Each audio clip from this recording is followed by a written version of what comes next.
In the day's other news, President Trump's longtime friend and advisor Roger Stone pleaded not guilty to charges of obstruction, lying to Congress, and witness tampering. He was indicted as part of the special counsel's Russia investigation. Supporters and opponents greeted Stone as he arrived for his arraignment at federal court in Washington. He made no public statements. The Senate Judiciary Committee has put off a planned vote on the nomination of William Barr to be U.S. Attorney General.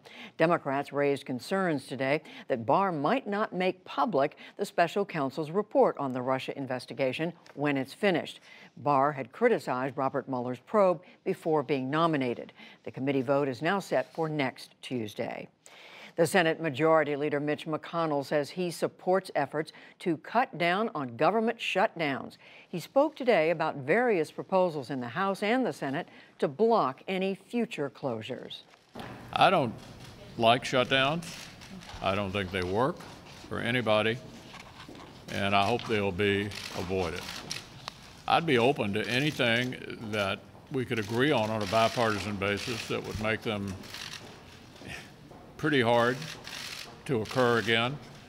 Congress now has less than 3 weeks to reach a deal on border security funding before the next shutdown deadline. Meanwhile, Stacey Abrams will deliver the Democratic Party response to President Trump's State of the Union address next Tuesday. Abrams narrowly lost the Georgia gubernatorial race in November. In Venezuela, the government's chief prosecutor called for a criminal investigation of opposition leader Juan Guaido. Last week, Guaido declared himself interim president of the country. So far, though, President Nicolas Maduro has refused to step down. Meanwhile, the UN says at least 40 have died in recent violence. It says 26 were killed by pro-government forces and more than 850 were detained.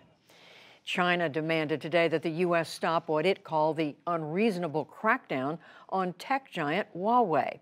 The company was indicted Monday on federal charges that it stole trade secrets and violated sanctions on Iran.